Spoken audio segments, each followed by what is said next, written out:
Friends, मैं अमर फिर से आपके लाइव लिटरेरी चैनल पर आपका हार्दिक स्वागत और अभिनंदन करता हूं। जैसा कि इससे पहले आपने देखा, ज्योग्राफी का मैंने वीडियो डाला, फिर संविधान में मैंने बेसिक वाला जो पहला यूनिट जो होता है मैंने उसे बहुत डिटेल में बताया। 3 वीडियो ऑलरेडी यहाँ पे लाइव स्टडीज के चैनल पे 3 वीडियोज आप देख सकते हैं।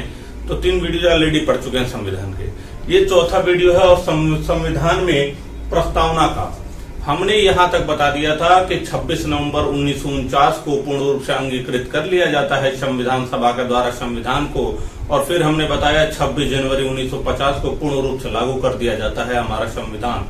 और 26 जनवरी 1950 को ही क्यों लागू किया जाता है, 26 नवंबर 1949 को जबकि बनकर तैयार हो जाता है, उसके पीछे क्या रीजन है, मैंने सब कुछ बताया था। लाहौर अधिवेशन 1929 वाला और वहां पे नेहरू जी की कसम, मैंने सब कुछ बताया था। पिछले वीडियो में आप जाके देख सकते हैं। फिर मैंने बताया कि संविधान बन के तैयार हो जाता है और संविधान के लिए जितनी बैठकें होती सबका जिक्र किया गया था, और संविधान को बनाने में 2 वर्ष 11 महीना 18 दिन और 7 घंटे का समय लगा था। कितने लगा था? 2 वर्ष 11 महीना 18 दिन 7 घंटे का समय आपको संविधान बनाने में लगा था। Now focus on the preamble. What is preamble of constitution? संविधान का जो प्रस्तावना जो होता है आखिर होता क्या है। मैंने ये बताया था कि पहली बैठक मैंने बताया था संविधान सभा के 9 दिसंबर 1946 को, जिसकी अध्यक्षता अस्थायी अध्यक्ष डॉक्टर सच्चिदानंद सिन्हा थे, जबकि दूसरी बैठक 11 दिसंबर 1946 को और राजेंद्र प्रसाद, और तीसरा जो होता है 13 दिसंबर 1946 को नेहरू जी के द्वारा प्रस्तावना का उद्देशिका का प्रस्ताव रखा जाता है। किसका उद्देशिका? वही प्रस्तावना की बात कही जाती है, जो 22 जुलाई 1947 को लागू होती है। इस तरीके से हमने देखा संविधान की अब तक का थोड़ा सा जो हमने पढ़ा चुका है वो देखा। अब हम फोकस करते हैं प्रस्तावना। आखिर ये उद्देशिका, प्रस्तावना, प्रियम्बल होता ही क्या है, इसका महत्व क्या है संविधान में? क्या संविधान अगर जो लिखा गया इसका कोई महत्व है क्या? हाँ जी, बिल्कुल महत्व है। प्रस्तावना में ये कहा गया कि जो प्रस्तावना है ये हमारे संविधान की कुंजी है। किसकी कुंजी है? संविधान की कुंजी है। इसे कहा जाता है कि प्रस्तावना, जैसे मैं आपको मोटा मोटी तौर पे किताबी भाषा से थोड़ा सा दूर हटते हुए मोटा मोटी तौर पे एक बात बताना चाहूंगा। जैसे बुक होती है, पूरी बुक में क्या क्या है उसको एक आप शुरुआत में आप उसके कंटेंट देख लेते हो, इंडेक्स देख लेते हो कि कहाँ पे क्या क्या चीज कैसे कैसे इस क्या क्या लिखा गया, इस पूरे बुक की जानकारी आप एक पेज में पढ़ के पा सकते हो। ठीक उसी प्रकार पूरे संविधान हमारा किस पर आधारित है इसकी जानकारी हमें कहाँ से मिलती है? प्रियम्बल से मिलती है। पूरे संविधान में क्या क्या निहित है, क्या संविधान के मुख्य लक्ष्य हैं, पूरी बात आपको अगर केवल प्रस्तावना पढ़ लिए तो यह बात आपको समझ में आ जाएगा कि हमारा संविधान का बेस क्या है, संविधान किन किन चीजों को अपने साथ लेकर चलता है। ये चीज हमारा संविधान में प्रस्तावना में जिक्र है। प्रस्तावना को देखा जाए तो जवाहरलाल नेहरू ने से इसको आत्मा कहा है। संविधान की आत्मा किसे कहा? प्रस्तावना को। ध्यान देना, प्रस्तावना को नेहरू ने आत्मा किया कहा है, जबकि अंबेडकर जी के अनुसार देखा जाए तो जो आत्मा संविधान की आत्मा वो आपका अनुच्छेद 32 मौलिक जो अधिकार में, अनुच्छेद 32 मौलिक उपचारों का अधिकार में आगे बताऊंगा, उसे संविधान का आत्मा कहा गया। अब इसमें देखा जाए कि इस प्रस्तावना में क्या क्या है, इसकी चीज में हम देखेंगे। ये देखिए, इसमें पहली जो लाइन है, हम भारत के लोग, यानी कौन? हम भारत के लोग। यहाँ पे यह बात कही गई, हम भारत के लोग, यानी कहने का मतलब हम में मतलब हम भारत के लोग मतलब कौन? जनता। सर्वशक्तिमान कौन है? सब पूरी जो शक्ति का केंद्र किसके पास है? तो जनता के पास है। मतलब जो केंद्र बिंदु हो जाती है, केंद्र शक्ति हो जाती हो किसके पास? जनता। मतलब संविधान में सबसे ज्यादा ताकतवर किसको बताया गया है? जनता को बताया गया है, क्योंकि जनता ही अपने प्रतिनिधि को चुनेगा और अपनी बात कहेगा, उसके माध्यम से अपनी बात को प्रत्यक्ष रूप से रखेगा। तो हम भारत के लोग, यानी यहाँ पे जो भी इसका जिक्र किया गया है, सबसे ज्यादा केंद्र शक्ति किसको बता दिया गया है? जनता को। हम मतलब हम और आप, मतलब सब लोग। दर्द दिलों के कम हो जाते, मैं और तुम जब हम हो जाते। ठीक, दर्द दिलों के कम हो जाते, मैं और तुम जब हम हो जाते। तो हम से पकड़िएगा, हम मतलब जनता, और जनता में सर्वशक्ति निहित है। अब आगे देखते हैं, हम भारत के लोग भारत को एक संपूर्ण प्रभुत्व संपन्न, ये वर्डिंग आता होगा दिमाग में, आखिर इसका मतलब क्या होता है? संपूर्ण प्रभुत्व संपन्न, ध्यान से समझना। मैंने वर्ड यूज किया संपूर्ण प्रभुत्व संपन्न, जो प्रस्तावना में निहित है। संपूर्ण प्रभुत्व संपन्न का मतलब होता है जो भारत हमारा देश है, यह किसी शक्ति के अधीन नहीं है। इसको अपने किसी भी निर्णय लेने में किसी दूसरे देश से पूछना नहीं पड़ेगा। अगर मान लेते हैं कि हम चाहते हैं कि रूस से हमारी संधि हो, तो अब इसके बीच में इंग्लैंड हस्तक्षेप नहीं करेगा, अमेरिका हस्तक्षेप नहीं करेगा। नहीं, हम कह रहे हैं तुम इससे दोस्ती नहीं, तुम इससे संधि नहीं, तुम इससे संधि करो। मतलब हम अपने बातों को रखने के लिए पूर्ण रूप से स्वतंत्र है। किसी भी राष्ट्र का, किसी भी देश का हमारे ऊपर कोई बंधन नहीं है। रही बात राष्ट्रमंडल में, तो राष्ट्रमंडल की सदस्यता भी हम अपने मर्जी के अनुसार है। ऐसी बात नहीं कि राष्ट्रमंडल एकदम सदस्य है तो थोप दिया गया है। मतलब संपूर्ण प्रभुत्व संपन्न का मतलब ये होगा कि हम संपूर्ण रूप से, पूर्ण रूप से आजाद है। हम किसी भी निर्णय को लेने में, किसी भी देश के साथ संधि करने में हम किसी देश से आज्ञा लेने नहीं जाएंगे। कोई बाध्यता नहीं है। हम अपने निर्णय अपने देश के बारे में स्वतंत्र रूप से अपने निर्णय ले सकते हैं। किसी अन्य देश का हमारे देश में क्या हो रहा है, क्या नहीं हो रहा है, क्या करना है, क्या नहीं करना है, कोई हस्तक्षेप नहीं होना चाहिए। ये रहा संपूर्ण प्रभुत्व संपन्न। कहने का मतलब मैंने बताया, इंडिया है चाहता भैया हम इजराइल से, रूस से, किसी भी देश से, आप मान लीजिए किसी भी देश से, कोई भी देश ले लीजिए, श्रीलंका, कोई भी देश, उससे हम भैया दोस्ती करना चाहते हैं, इस संधि करना चाहते हैं, तो कोई दूसरा देश उसमें हस्तक्षेप नहीं, तुम नहीं कर सकते हो। मतलब हम किसी के अधीन नहीं। ये संपूर्ण प्रभुत्व संपन्न का अर्थ हुआ। दूसरी बात इसी प्रस्तावना में बात की गई है किसकी? समाजवादी। समाजवाद क्या है? ये समाजवाद, ठीक, समाजवादी से अब आप समाजवादी पार्टी पे ना चले जाइएगा, इसमें समझिए समाजवादी, समाजवाद क्या है? देखिए, अगर देखा जाए तो समाजवाद तो दो तरीके से देखा जाएगा। मैं आपको थोड़ा डिटेल बता दूं। एक लोकतांत्रिक समाजवाद, जो नेहरू जी की अवधारणा थी। नेहरू जी सौम्यवाद, एक सौम्यवाद आपका समाजवाद होता है, उसकी अवधारणा नेहरू जी की नहीं थी। नेहरू जी की जो अवधारणा थी वो लोकतांत्रिक समाजवादी का था। कहने का मतलब कि जो मान लीजिए आपके पास 1 लाख रुपए है, तो 1 लाख रुपए हम कहें कि 1 लाख रुपए अब एक ही इंसान रखेंगे और बाकी सब भूखों मरेंगे, तो ये क्या समाजवाद का एक उदाहरण हुआ? नहीं हुआ ना। तो समाजवाद के कहने का मतलब जो भी धन है, जो भी आपके पास संसाधन है, उसके ऊपर सरकार का नियंत्रण होगा। किसका नियंत्रण होगा? सरकार का नियंत्रण होगा। ये नहीं कि हम 50 रोटी खाएं और सामने वाले को आधा रोटी भी ना मिले, ये तो गलत बात है ना सर। इस वजह से समाजवाद में यह बताया गया कि देखिए, लोकतांत्रिक समाजवाद कि जो भी संसाधन है उस पर सरकार का नियंत्रण होगा, लेकिन उसमें कुछ नियंत्रण हो सकता है प्राइवेट सेक्टर का भी, आप देखते भी होंगे, लेकिन पूर्ण रूप से उनका ही हो जाए तो समाजवादी वाला तो ये चीज खतरे में आएगा। तो समाजवाद का मतलब कि अगर हमारे पास 50 करोड़ की संपत्ति है, 50 रोटी हम खा रहे हैं और सामने वाला 1 रोटी भी नहीं खा रहा, तो ये गलत चीज है। इस वजह से समाजवाद की अवधारणा हमारे प्रस्तावना में निहित की गई। अगला आता है पंथ निरपेक्ष। कहने का मतलब कोई भी राज्य जो है, ये राज्य है, ये पंथ निरपेक्ष की बात की गई। और देखिए, समाजवादी वाली जो बात है, हमारा 42वें संविधान संशोधन 1976 के द्वारा जोड़ा गया। कौन सा जोड़ा गया? समाजवादी पंथ निरपेक्ष। ये 42वें संविधान संशोधन 1976 के द्वारा जोड़ा गया। एक चीज और क्वेश्चन पूछा जाएगा, कोई भी चीज जुड़ता है, एक ट्रिक बता रहा हूं, तो 42वें से, इससे 42वें संविधान संशोधन 1976 हटा 44वें से, जुड़ा 42 से हटा 44 से, जुड़ा 42 से हटा 44 से, क्या रखना बहुत काम होगा।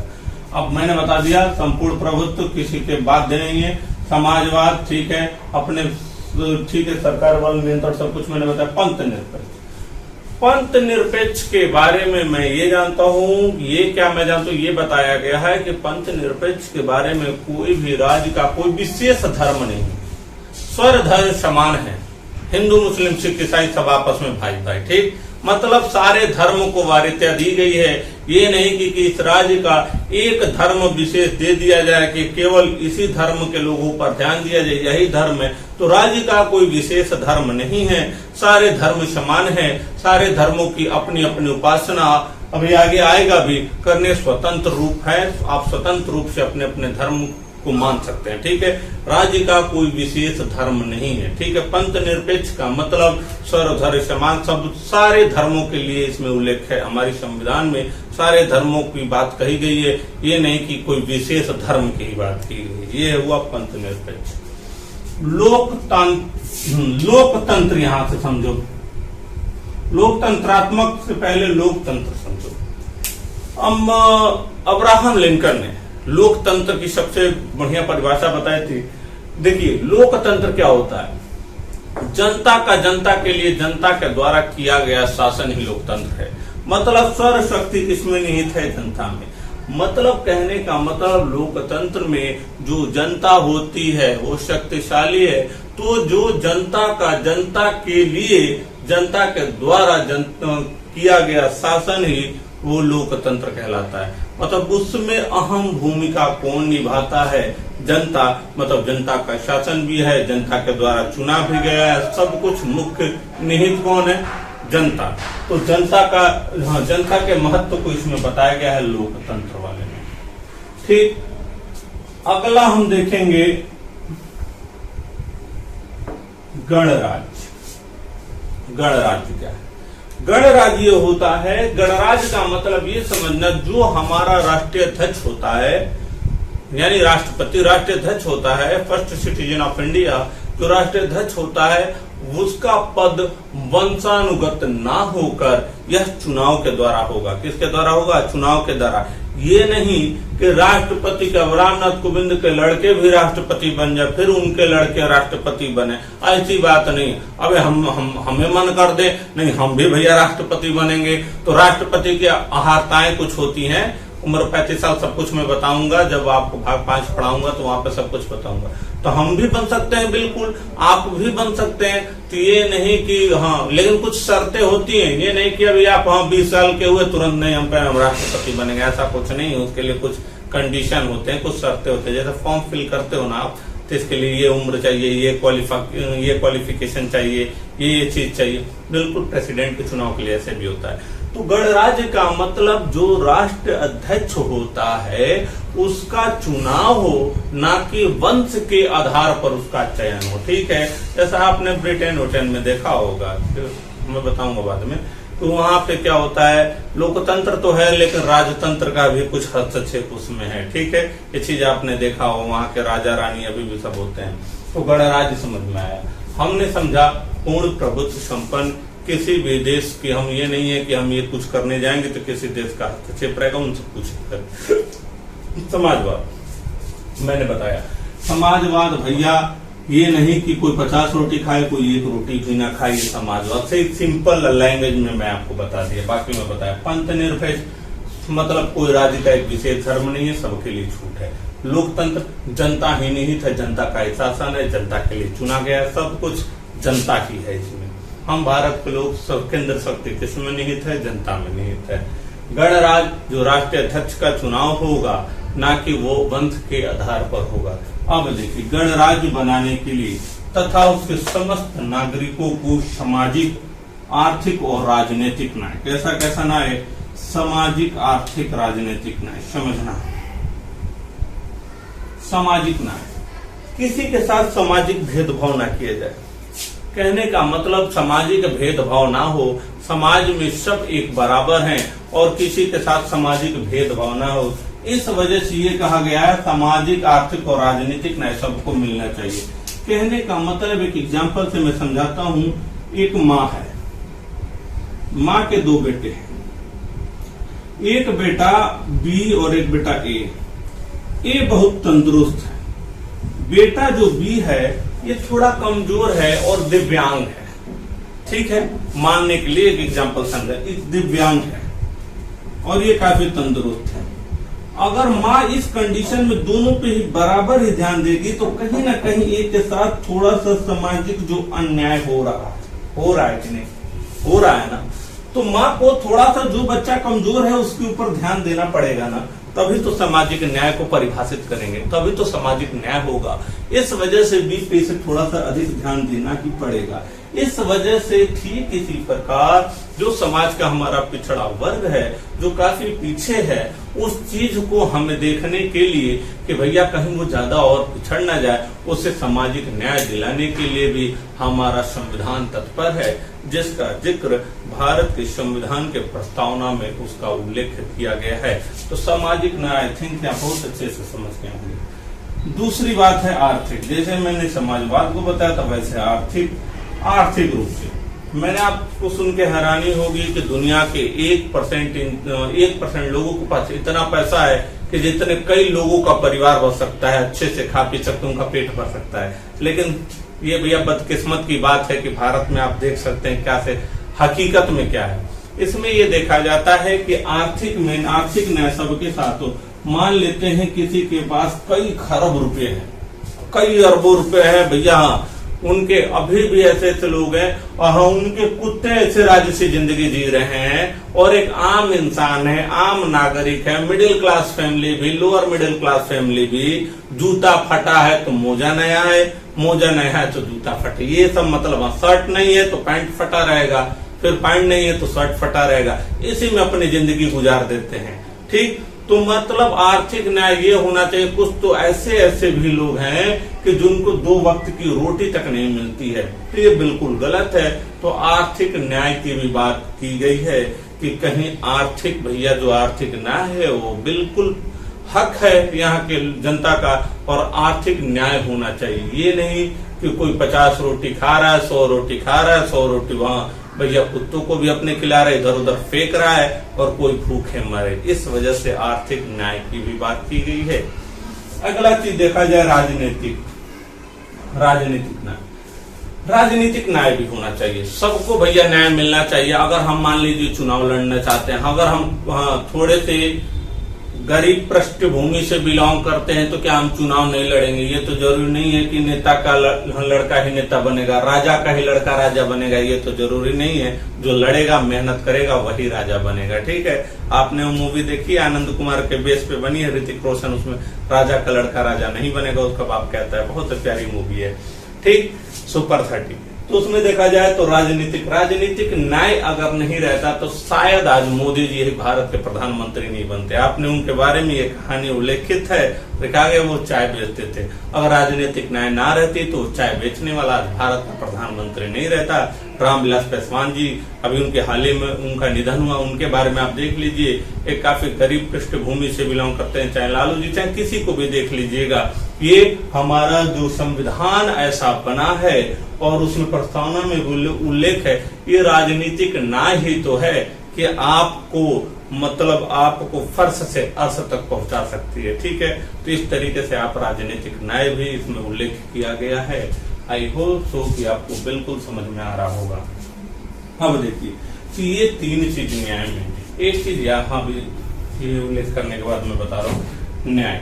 अब देखिए स्वतंत्रता किसकी है? विचारों की स्वतंत्रता। हम अपने विचार रख सकते हैं जी, बिल्कुल रख सकते हैं। ठीक है, अगर आप उसमें देखेंगे क्या बोलते हैं मौलिक अधिकार भाग 3 में देखेंगे तो आपको देखेंगे बोलने का अधिकार दिया गया है, सारे अधिकार दिए गए हैं। अनुच्छेद 19 में बोलने का अधिकार, घूमने का अधिकार, कहीं भी जाने शांति पूर्वक कहीं मीटिंग करने का अधिकार, ये सब अधिकार दिए गए हैं। तो विचारों का स्वतंत्रता की बात की गई है कि हम अपने विचार प्रकट कर सकते हैं, स्वतंत्र रूप से हम अपने विचार को प्रकट कर सकते हैं किसी के सामने। अभिव्यक्ति की आजादी, ठीक वैसे ही विचारों की अभिव्यक्ति की, विश्वास की, धर्म की, उपासना की। हमने धर्म में बताया भी है कि आप वहां अपने धर्म को मानने के लिए स्वतंत्र हो। उपासना हम किसी भी अगर कहीं पूजा अर्चन करना चाहते हैं तो बिल्कुल कर सकते हैं। यहाँ पे हमने अभिव्यक्ति की, आप अपने विचारों को रख सकते हैं, अपनी बातों को कह सकते हैं, आप उसके लिए पूर्ण रूप से स्वतंत्र है। ये हमारा जो मौलिक अधिकार है संविधान का भाग 3, वो हम लोग को यह अधिकार देता है कि आप अपने विचारों को रख सकते हैं, अपने को खुद को अभिव्यक्त कर सकते हैं, अपने धर्म को मान सकते हैं, अपने यहाँ आप पूजा पाठ भी कर सकते हैं, उपासना को मान सकते हैं। ये सब सारी चीजें हमारी स्वतंत्रता है। इस तरीके से आपने देखा आपको सामाजिक, आर्थिक और राजनीतिक न्याय मिले हैं, जबकि विचार, अभिव्यक्ति, विश्वास, धर्म और उपासना की स्वतंत्रता मिली है। इस तरीके से क्वेश्चन आता है, प्रस्तावना से क्वेश्चन आएगा कि प्रस्तावना में कितने प्रकार के न्याय का उल्लेख है, कितने प्रकार का, गिन लो, सामाजिक, आर्थिक और राजनीतिक 3 प्रकार, कितने प्रकार की स्वतंत्रता का जिक्र है? 5, विचार, अभिव्यक्ति, विश्वास, धर्म और उपासना। कभी कभी आपने यूपी पीसीएस का प्रीवियस ईयर लगा रहा हो तो उसमें एक ऑप्शन आ जाता है 2, 5, 3, 2, 1 ऐसे कुछ ऑप्शन आता है लगाने के लिए। तो आप समझिए न्याय कितने, सामाजिक, आर्थिक और राजनीतिक, क्योंकि क्रम उसका आगे पीछे भी हो सकता है। ठीक, विचार, अभिव्यक्ति, विश्वास, धर्म और उपासना, ये स्वतंत्रता की बात की गई। ठीक, ये चीज हमने बहुत बताया कि 3 न्याय की बात हो गई, 5 स्वतंत्रता की बात होगी। अगला हमने देखा प्रतिष्ठा। भाई प्रतिष्ठा, समता का अधिकार क्यों ना हो भाई, प्रतिष्ठा, हाँ सबका प्रतिष्ठा अपने जगह पे, हाँ सबका। देखिए आप किसी भी पद पे हो लेकिन स्वाभिमान सबका बराबर है। अगर आप अधिकारी बन जा रहे हो, ठीक, तो अधिकारी बन जा रहे हो तो खुद को भूल ना जाइए, अपनी जमीनी हकीकत ना भूल जाइए। अब अधिकारी बन गए तो अपने अधीनस्थों को आप सताने लगे, ये करो वो करो, क्यों लेट हो गया, ये मतलब ठीक है, जो जेन्युइन चीज है आप उस पर डांटिए, लेकिन अगर आप फिर भी अपने अधिकारों का दुरुपयोग कर रहे हैं, अपने स्टेटस को जता रहे हैं, तो दूसरे का देखिए, आपके मौलिक अधिकार वहीं तक हैं जब तक किसी के दूसरे का मौलिक अधिकार का हनन ना हो। तो ठीक है, पद ऊपर और नीचे, बड़ा और छोटा हो सकता है, लेकिन स्वाभिमान सबका बराबर है। इसीलिए किसी को कुछ गलत कहने से पहले एक बार थोड़े अपने मन में सोच लीजिए, वो अगर आपको कोई दूसरा बात कहेगा तो आपके दिल पे क्या गुजरेगी, ये सोच लीजिएगा, उसके बाद आप जो मन वो कीजिएगा, आप कुछ गलत करेंगे ही नहीं। तो ठीक है, खुद अपने ऊपर उस बात को एक बार प्रैक्टिकल रूप से सोच लीजिएगा, देन दूसरों के ऊपर आप अत्याचार कीजिए, चाहे कोई टिप्पणी कीजिएगा। जो बच्चा तैयारी करता है उसके बारे में एक उनके घर वालों से, उनके रिश्तेदारों से हाथ जोड़ के निवेदन है, अगर ये वीडियो देख रहे हैं तो उस बच्चे के बारे में उल्टा सीधा ना बोले और ज्यादा उसे कुरेदे ना, कब तक तैयारी करोगे, कब तक नौकरी लगेगी, ये सब बातें ना कीजिएगा। किसी का शौक नहीं रहता कि वो नौकरी ना पाए, ठीक है, बाकी आगे की मजबूरी है। आगे मुद्दे पे आते हैं, ठीक है। तो आप सभी सफल होंगे, आप निश्चित रूप से सफल होंगे, ये मेरा दृढ़ विश्वास है। ठीक, प्रतिष्ठा, स्टेटस की बात की जाती है, इंग्लिश में स्टेटस, स्टेटस की बात है, सबका भैया स्टेटस अपने अपने, ये समता का अधिकार जो हमें मौलिक अधिकार के, आपके मौलिक अधिकार के अनुच्छेद 14 में दिया गया है। प्रतिष्ठा की बात की गई, बिल्कुल, अगर अब तो देखा जाए तो लाल बत्ती भी ये सब हटा दिया गया। इससे क्या होता है, क्यों हटाने के पीछे क्या रीजन है? अगर देखिए, अगर हटा दी गई तो इससे क्या होता है, इससे बड़ा और छोटा का एक हीन भावना दिमाग में ना है। अगर कोई है, किसी को गरीब रहने का शौक नहीं होता है, कुछ मजबूरी में वो ऐसा कुछ, हाँ मान लीजिए कोई बहुत बड़े पद पे चला गया, अपने पदों का दुरुपयोग, अपने स्टेटस को, अपने उपाधि को लगा रहा है, और कोई अगर नहीं है तो उससे उसके दिमाग में, उसके मन में हीन भावना जागृत ना हो, इस वजह से इसका प्रतिष्ठा और प्रतिष्ठा की बात की गई। इसीलिए आप देखते होंगे कि संविधान के भाग 3 में अनुच्छेद 18 में उपाधियों का अंत का जिक्र है। किसका है? उपाधियों का अंत। अब ये नहीं लिखते, अब मैं लिख दूं राजा अमर प्रताप सिंह सेंगर, ऐसे नहीं लिखूंगा, ठीक है। तो राजा, वो डॉक्टर के ये सब, लेफ्टिनेंट हुआ, डॉक्टर हुआ, तो ये सब अपवाद है। ये नहीं कि हम अपनी उपाधि राजा महाराजा ऐसा कुछ लिख दें, अलग चीज है। अब आप कहोगे किसी का राजा नामी, तो अलग चीज है, ठीक। तो ये चीज हमने देखा, प्रतिष्ठा की बात, अवसर की समानता की बात की गई है। कुछ इसके भी अपवाद है, सबको भैया देखिए, सबको अपने मतलब प्रतिभा को निखारने के लिए समान अवसर दिया जाएगा। इसका भी अगर आप देखेंगे तो मौलिक अधिकार के अनुच्छेद 16 में इसका जिक्र है। अपने विकास के लिए सबको समान अवसर दिए जाएंगे, कुछ अपवाद इसकी जरूर है। इस तरीके से हमने समता देखा, प्रतिष्ठा और अवसर बिल्कुल समझ में आ रहा होगा। प्राप्त कराने के लिए तथा उन सब में व्यक्ति की गरिमा, गरिमा आप समझ रहे, व्यक्ति की भैया गरिमा होती है, उस व्यक्ति की गरिमा तथा राष्ट्र की एकता और अखंडता, क्या एकता और अखंडता को सुनिश्चित करने लिए। अब आप लोग में से जो ये समझते होंगे कि एकता और अखंडता देयर आर सेम थिंग, तो ये आप गलत सोच रहे हो। ये सेम चीज नहीं है, ये अलग अलग चीज है। एकता में और अखंडता में डिफरेंस क्या है, ध्यान से सुनिएगा। एकता, हमने कहा कि एकता, आपने देखा भारत में एकल नागरिकता भी है, जबकि आप वही अमेरिका देखते हो कि दोहरी नागरिकता है। ठीक है, अगर अब ये नहीं कि हम उत्तर प्रदेश से स्टेट में हैं और चले गए हिमाचल प्रदेश तो हमें दूसरी नागरिकता लेनी पड़ेगी, ऐसा कुछ नहीं। एकल नागरिकता वह अनेकों में एक है। यहाँ पे आप भारत में देखते हो कि हर तरीके रीति रिवाज, अलग कल्चर है, खान पान भी अलग है, अलग पहनावा है, लेकिन फिर भी एकता की बात की गई है। और यहाँ पे मतलब आपकी संस्कृति भले एक देश में अलग खान पीन है, ड्रेसिंग अलग है, बोलचाल अलग है, लेकिन फिर भी अनेकों में हम एक हैं और एकता को यहाँ पे प्रदर्शित किया गया है।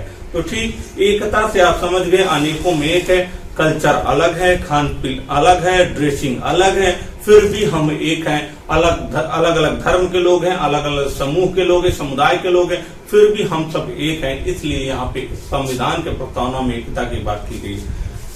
अब आप कहोगे सर एक बात बताइए, आपने एकता तो बताया और अखंडता तब क्या होती है। अखंडता बहुत देखिए, मैंने यहाँ पे एकता बात की, यहाँ पे अखंडता। अखंडता का मैंने बताया कि अखंड भारत का निर्माण का सपना किसने देखा था, कमेंट बॉक्स में बताइए। अखंड भारत के निर्माण का सपना चाणक्य ने देखा था, तक्षशिला में आचार्य था, जो चंद्रगुप्त मौर्य को अपना एक वो बनाता है, कहता है कि चंद्रगुप्त मौर्य की मदद से धनानंद को हटाता है और उसके बाद मौर्य वंश की स्थापना होती है और चंद्रगुप्त मौर्य अखंड भारत का निर्माण करता है। ठीक, तो अखंड भारत का निर्माण, यानी अखंड भारत का निर्माण उस समय हुआ। उससे पहले क्या खंड था, ये जो महाजनपद थे 16 महाजनपद में आपस में विच्छेद थे। इस तरीके से हमने एक अनुच्छेद 1 पढ़ा होगा कि संघ वाला, कि जो राज्यों का संघ है। अखंडता का मतलब कि ये अखंड है, भारत हमारा अखंड, इसका खंड नहीं हो सकता। अब हम कहें, यूपी वाले कहें, चाहे बिहार वाले कहें कि चाहे अरुणाचल प्रदेश, कोई भी स्टेट ले लो, बिहार वाले कहें कि नहीं हम भोजपुरी बोलते हैं, हम एक अलग देश बना लेंगे, ऐसा कुछ नहीं है। आप भोजपुरी बोलते हो। अगर कोई मेघालय वाले बोले कि हमारी भाषा अलग है, हमारी कल्चर अलग है, तमिलनाडु वाले बोले नहीं हम एक अलग देश बना लेंगे, नागालैंड बोले हम अलग देश बना लेंगे, तो ऐसा कुछ नहीं है। भारत का अखंड हो ही नहीं सकता, ये अखंड है। जब मैं आपको अनुच्छेद ये सब बताऊंगा 1, 2, 3, 4, वहां पे बहुत अच्छे से समझाऊंगा इन सब चीजों को। इस वजह से यहाँ पे अखंडता की बात की गई है कि भारत का खंड नहीं किया जा सकता। ये हमारा अखंड भारत है और ये हमारा प्यारा भारत, जान से ज्यादा प्यारा भारत का खंड पॉसिबल ही नहीं है। समझ गए? तो बच्चा अब आगे देते, सुनिश्चित करने वाली बंधुता, अगर इस वर्ड को पकड़ लिए तो पूरा प्रस्तावना आपके मुट्ठी में होगा। यानी इन सब चीजों को देखते हुए बंधुता बढ़ाने के दृढ़ संकल्प होकर भाईचारा बढ़ाएं, आपस में द्वेष ना फैलाएं कि तुम इस समुदाय के हो, हम इस समुदाय के हैं, तुम्हारी बोलचाल ये है, तुम हमारी बोलचाल ये है, तुम गांव के रहने वाले हो, हम शहर के रहने वाले, हम जींस पहन रहे हैं, टिप टॉप पहन रहे हैं, टिप टॉप लाली लगा के घूम रही हूं मैं, तुम ऐसे आ गई हो, तो ये सब चीज नहीं होना चाहिए। एक भाईचारे का भाव, आपस में द्वेष ना फैला के भाईचारे का भाव होना चाहिए, बंधुता का भाव होना चाहिए। बंधुता बढ़ाने के लिए दृढ़ संकल्प होकर इस संविधान सभा में आज तारीख 26 नवंबर 1949, क्या बताया, पिछले वीडियो में बता चुका था, 26 नवंबर 1949 को कहा गया कि एतत् द्वारा इस संविधान सभा को अंगीकृत, अधिनियमित और आत्मर्पित किया जाता है। अंगीकृत, गले लगा लेना, एक दूसरे से इतना इस संविधान सभा को, इस संविधान को आज हम गले लगा रहे हैं, अंगीकृत कर रहे हैं, अधिनियमित कर दे रहे हैं, लागू कर दे रहे हैं, आत्मा में उतार दे रहे हैं, आत्मा को अर्पित कर दे रहे हैं, आत्मा को अर्पित कर दे रहे हैं। किसको अर्पित कर दे रहे हैं? आत्मा को अर्पित कर दे रहे हैं। एक आएगा शुक्ल सप्तमी, वो सब मैं नहीं लिखा हूं, अब देख लेना, वहां से क्वेश्चन भी नहीं है। इस तरीके से हमने देखा ये भारत के संविधान की प्रस्तावना, बिल्कुल क्लियर कंसेप्ट रखना। अब दिमाग में आ रहा होगा कि सर ये सब बता दिए, क्वेश्चन यहाँ से कैसे आते होंगे, कि पुटअप कैसे होंगे। पहला क्वेश्चन आएगा, कितने प्रकार के न्याय की बात की गई है? 3 प्रकार के न्याय की, सामाजिक, आर्थिक और राजनीतिक। कितने प्रकार की स्वतंत्रता? 5 प्रकार की स्वतंत्रता की बात है। समाजवादी, पंथ निरपेक्ष, ये सब कब जोड़ा गया? 42वें संविधान संशोधन 1976। मैंने क्या बोला? कोई भी चीज अगर आता है जुड़ा 42 से, हटा 44 संविधान संशोधन 1978 से। तो ये सब चीज बेसिक चीजें याद रखना। एक दो चीज और, अगर आप हमारे स्टूडेंट हो तो आपको ये कंफ्यूजन नहीं होना चाहिए। क्या संविधान, मैंने क्या बोला? प्रस्तावना संविधान की कुंजी है। प्रस्तावना संविधान की आत्मा है। किसने? नेहरू जी ने। अनुच्छेद 32 को किसने कहा कि प्रस्तावना की आत्मा है? कौन? बाबा साहब अम्बेडकर ने। ठीक, ये चीज क्लियर होना चाहिए। अगला क्वेश्चन, क्या संविधान, क्या प्रस्तावना संविधान का अंग है, अभिन्न अंग है? क्या आप जवाब इसका क्या देंगे? देखिए, अजी हाँ, जवाब इसका अंग है। बता रहा हूं कैसे। एक केस आता है 1960 में,